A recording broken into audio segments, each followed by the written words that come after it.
Hey everyone, welcome back to the Sunny Side. I'm Sonny, and this video are Neptune, Uranus, and Pluto. The meaning of Neptune, Uranus, and Pluto all in the first house. This is the final big video in the first module of the course, right? Finishing up planets in the first house. And here we go. Let's jump into it. Welcome back. Welcome back. Thank you for those who signed up for my class on YouTube, take as in the member section to see these videos. And thank you for everyone who's purchasing the videos on Udemy. I wish everyone the best. Thanks. If you have any questions, just tune into one of the live streams when we're Astros talking on the Sunny Side and just ask away and we'll sort it all out for you. All right, for the most part, unless I'm really busy. All right, welcome back. Thanks, everybody. All right, so back again. First house. Before today, so once again, today is Neptune, Uranus, and Pluto. It's a little bit different. This video is a little bit different. I'm not going to read you from this stuff. I'm just going to tell you some stuff. And then and that's the deal. All right, let's jump into it. All right, guys, here we go. Back to class. Back to class. Give me 5 key words of the first house. Like, what does the first house represent? So, it's your identity. What's your identity, Sonny? It's everything that people see when they look at you. So it's your name. It's possibly becoming famous. It's how you look, the color of your skin, your height, you know, whether you're plump, whether you're skinny, you know, like Saturn people are skinny, Jupiter people are big, tall, you know. And so it's all of that kind of stuff. Okay, so it's all of that, plus what I'm about to show you right now. This is all recap for everyone taking the class, so this shouldn't be new. So it's all of what I said. It represents the head, the neck, sometimes the genitals, okay? Now, why does it represent all of that, Sonny? Oh, this is going to be a long video. I go over this in like every video, but the first house pulls in from the 5th house. So if you have good things in the first house, you'll have good things in the 5th house. Because if you're good looking, you might have lots of kids. Unless when we talk about the planets today. If you have good things in the first house, you'll have a lot of opportunity to travel. Big 9th house stuff, where you might do well in school. If you have positive stuff in the first house, it's going to pull away from relationships. So you might end up getting divorced. There might be cheating in relationships. There might be divorce. So it's also, if you have certain things in the first house, it might give you problems with authority figures, and it might give you problems with the in-laws, and it might give you problems at home. Interesting.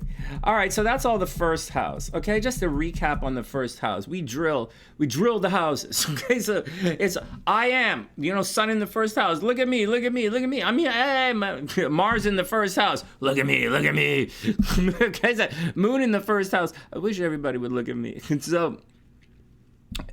So this is all the way things are here, right?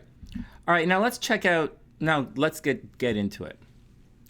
So what's the deal with Neptune? So this is Neptune right here in the first house. So what's the deal with Neptune? First, Neptune is a cross, right? Kind of an upside down cross.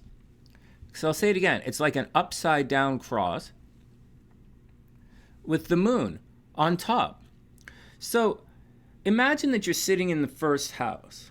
Okay, so that's what Neptune represents. Neptune is like illusions and dreams, and it's kind of like faith, depending on how you on what you pair it up with.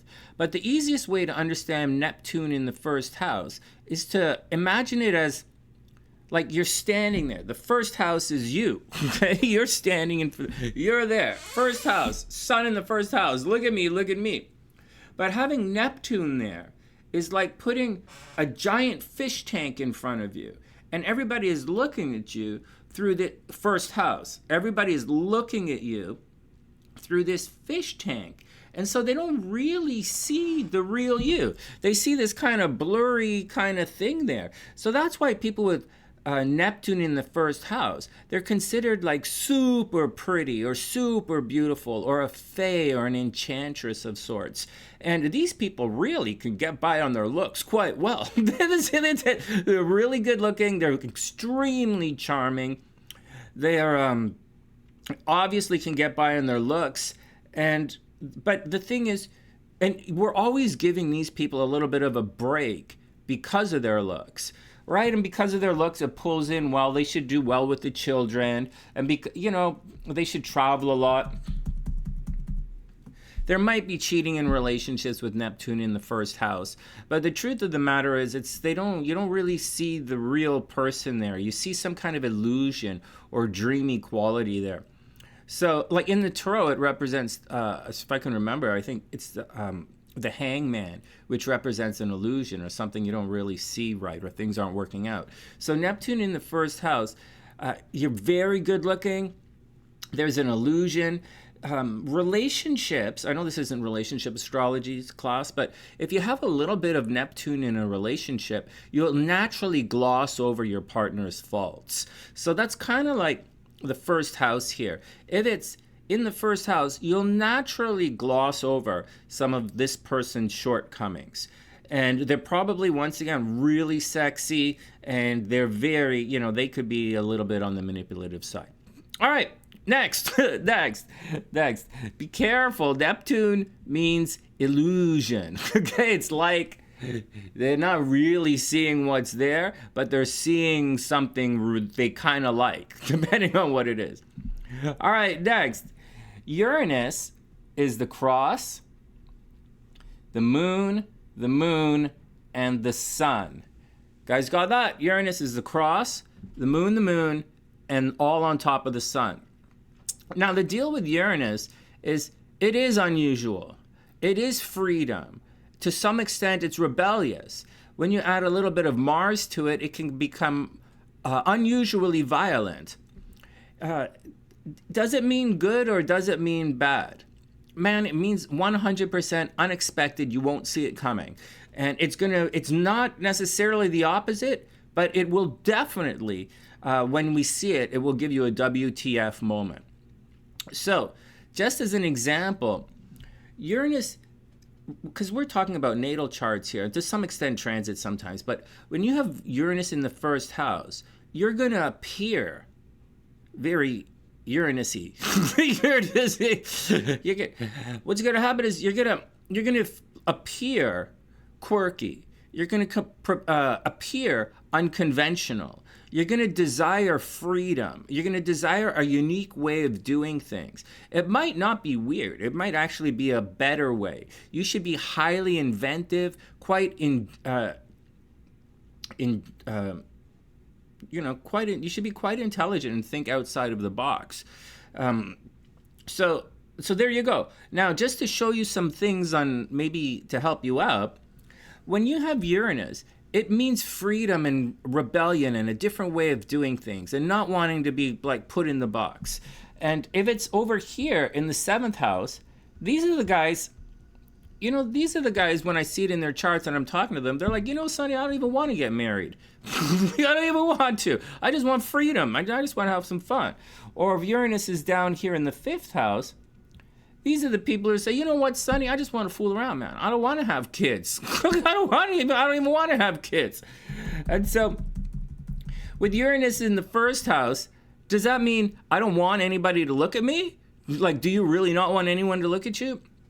No, I think it's more along the lines of you have more of a rebellious appearance, more of a personalized style, more of doing you in the 1st house. You'll have an unusual approach to raising children. You'll have on again, off again, unusual styles of relationships.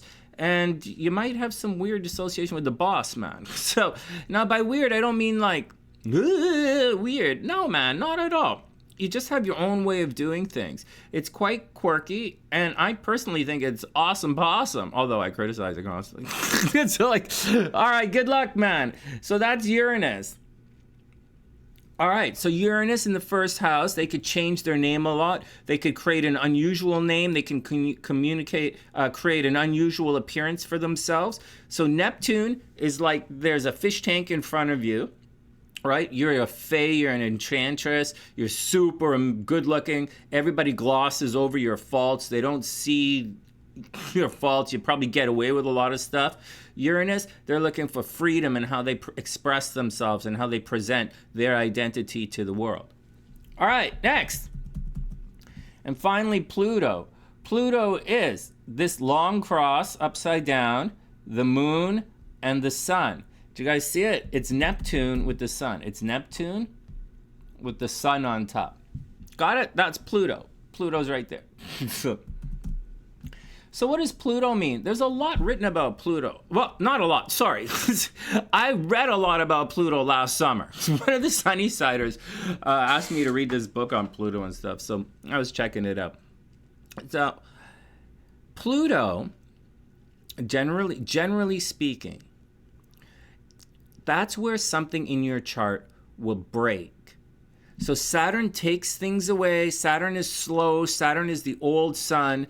You know, Saturn is torment. Saturn is karma. If you don't do your Saturn, something will get taken away. Pluto's different. Pluto just walks in and breaks it. And you're like, man, why did you do that? Like, it doesn't necessarily mean something was on its last legs and finally broke. Maybe there was a system that you had, something that you used, and you're like, you know, depending on where it is. But whatever happens, Pluto's probably too much. It breaks it. Something happens, and then, like, you might break it, shift it up a little, right? And then you have the opportunity now with Pluto to either leave it, it's broken, just leave it, or you have the opportunity to either fix it or get another one, right? And when you do that, that's the transformation process of Pluto. So like Mars breaks things, but Mars doesn't really put it back together. Mars is just energy doing stuff. And Saturn doesn't really break things. It kind of takes things away slowly. Pluto kind of breaks things. Like Pluto, it's not just Pluto breaking things. So like say Pluto's in the 5th house, you'd probably have problems with children. You might have the death of a child, right? But it really means partying too much. Pluto in the 5th house actually means public drunkenness.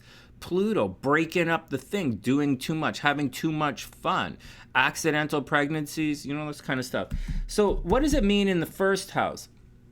So if Pluto's in the 1st house, something about your appearance or your name is going to break. And then you're going to rebuild it even better. So the 1st house is how you look. So you might, okay, so the very first thing that I usually say with Pluto in the 1st is that you might end up with some kind of plastic surgery, or you're going to end up with some kind of change your body somehow.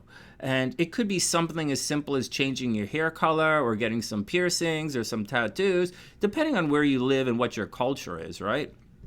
So depends on your culture, right? So like but you might change your name, right? You might change your name a couple of times and we'll like, that's it. You might change your name, plastic surgery, something about you and your identity will get damaged and you have to change it. Or it's getting damaged naturally and you're going to change it naturally to make it better.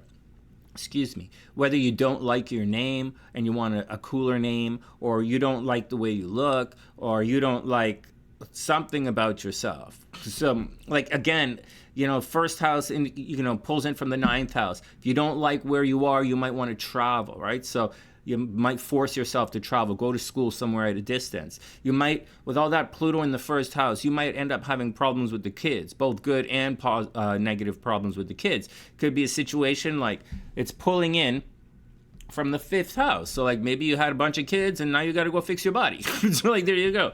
It's really not that complicated, man. So that's the gist of it. Neptune is about illusions. So remember, this is going to be important later on. Neptune is the moon and the upside down cross. Got it? Got it. It means illusions. What you see is not really what's going on. It's kind of a dreamy quality to it. And depending what it's interacting with, it could be like a really nice dream or it could be like a crazy nightmare. Depending. My experience is it's usually a nice dream. All right, next. Then we have Uranus, which is the moon, the cross, and the sun down at the bottom there. Uranus is freedom. You want something different. If it's in the seventh house, you don't want to get married. If it's in the fifth house, you don't want kids. If it's in the first house, it's not necessarily that you don't necessarily want to be famous. You're just going to accidentally be famous. And you don't really necessarily need all that name and fame. You're just going to get it, right? Unusual, quirky, popular, and you don't really want to conform to anything. You like Uranus in the first house is a guy who wants to do his own thing, man. And that's just it. Freedom, rebellious, leather jackets, hanging out. It could swing either way, actually. All right, next. And finally, for this video anyways, we have Pluto, which is the sun, the moon, and the upside down cross like that.